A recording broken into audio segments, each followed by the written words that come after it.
Okay, let's be real for a second. For years, AI has kind of felt like a really sophisticated toy, right? Like a chatbot in your pocket that helps you write emails or, I don't know, plan a vacation.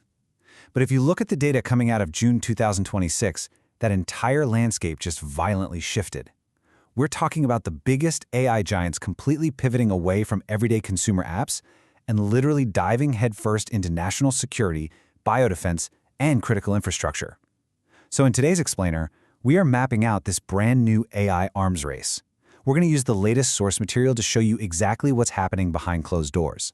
So, can an AI model actually prevent the next pandemic? I know, it sounds straight out of science fiction, but that is the literal premise behind OpenAI's June 2026 release of the updated GPT-Rosalind and their entirely new Rosalind biodefense initiative.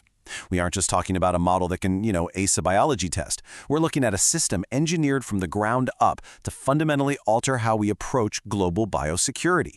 And to understand why this matters right now, we really have to look at the macro environment. We're witnessing this unprecedented, super accelerated integration between the US government and frontier AI labs. I mean, top government officials are actively envisioning a deeply intertwined partnership here. President Trump even said on June 6th that the government making AI companies a partnership in this revolution would be a beautiful thing. There have even been preliminary discussions about the government taking equity stakes in these firms. Just let that sink in for a minute. That is a massive geopolitical shift. All right, let's zoom in on the tech itself. On June 4th, 2026, OpenAI rolled out a massive update to GPT-Rosalind. Now, as our little stickman scientist here is so eagerly demonstrating, this is absolutely not a general-purpose chatbot. This is a highly specialized, totally focused model built to revolutionize biology on an industrial scale. It's OpenAI going head-to-head with academic biology efforts and DeepMind's AlphaFold successors. Just look at these core domains: medicinal chemistry, genomics, proteomics, spatial transcriptomics, applied genetics. What this update does is combine agentic capabilities, meaning the AI can autonomously use tools, write code, and go out and retrieve evidence, with profound intelligence in these crazy complex fields. It's effectively an autonomous research assistant, one that can design its own experiments and run incredibly complex bioinformatics workflows entirely on its own. But here is the really wild number: 31%. Now, in the AI world, a token is essentially a unit of data. Processing them costs a ton of money and requires massive computing power. Well, GPT-Rosalind now uses 31% fewer tokens for complex, long-horizon genomics analysis compared to the standard GPT 5.5 model. That means it is dramatically more efficient at chewing through massive biological datasets. And here's the kicker. Normally, right, when you cut computing costs by a third, the AI gets a little dumber. You sacrifice performance. But the data from the GeneBench evaluation shows the exact opposite. OpenAI actually pushed the accuracy from 20.4% up to 21.6% while using those 31% fewer tokens.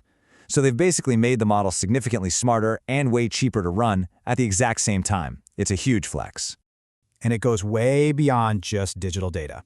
OpenAI introduced this new evaluation called Lab Workbench. This literally tests the model's ability to handle wet lab science. We're talking physical experiments with chemicals, pipettes, the whole shebang.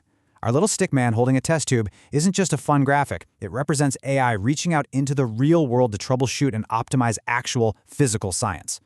So, the crucial point is how all this insane computing power is actually being deployed.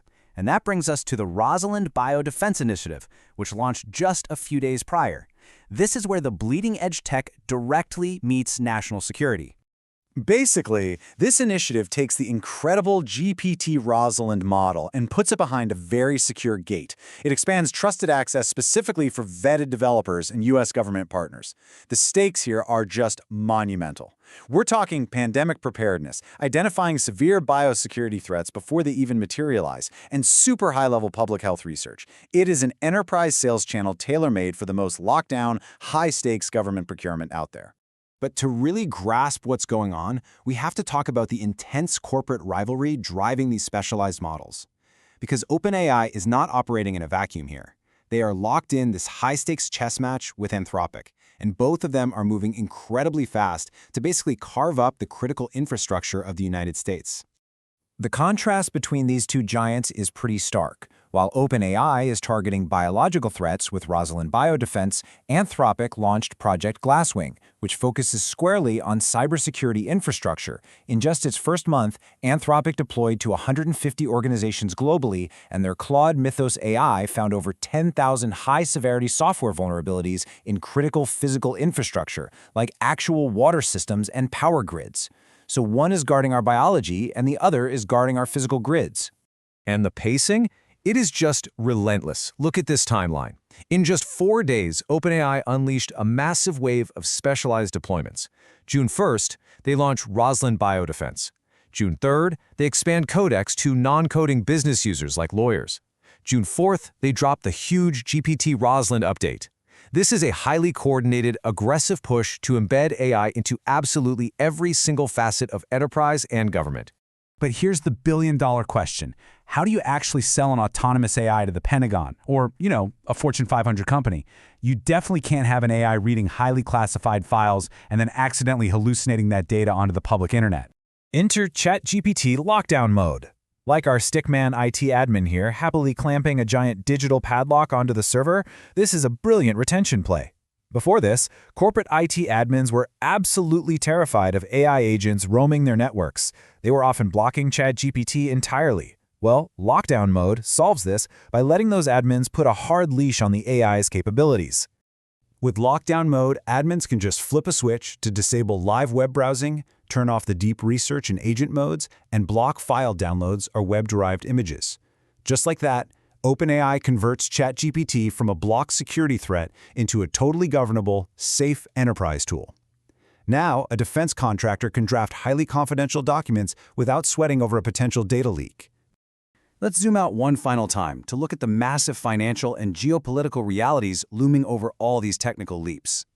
Because this push for government contracts, it's not just about changing the world. It is about setting the stage for the absolute biggest financial events of the decade. Both of these companies are gearing up for confidential IPOs in late 2026. OpenAI, backed by these massive infrastructure deals, is sitting at a private valuation of around $730 to $850 billion. Meanwhile, Anthropic is reportedly aiming north of $1 trillion. A trillion?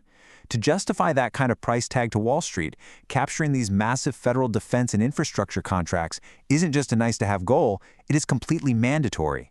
But navigating these government partnerships is incredibly volatile. We saw a really stark geopolitical split earlier in the year. OpenAI embraced a partnership with the Department of Defense, which actually sparked some mainstream consumer backlash. On the flip side, Anthropic outright refused demands to remove their safety guardrails around mass surveillance and autonomous weapons. And because of that refusal, they were actually banned from federal agencies. It's this incredibly precarious tightrope walk between ethics, safety, and securing massive federal revenue. The newsletter Build Fast with AI summed up this corporate paradox perfectly. They pointed out that a company can simultaneously believe a technology is transformative and that it needs guardrails. But the optics of safety warnings during IPO season, they are complex. Both labs are actively begging Congress for safety regulations, yet at the exact same time, they're pitching investors on the absolute, world-altering, unbounded power of their tech. Balancing warnings of doom with hyper-growth IPO hype is a wild, wild tightrope. Which leaves us with one critical question to wrap up on. As these highly specialized AI models become the actual backbone of our national biodefense and cybersecurity infrastructure, who is ultimately responsible for guarding the guards? If we're handing the keys to our pandemic defense and power grids to private trillion-dollar labs, how do we govern the systems designed to protect us? Thanks so much for joining me on this explainer, and keep questioning what you see on the horizon.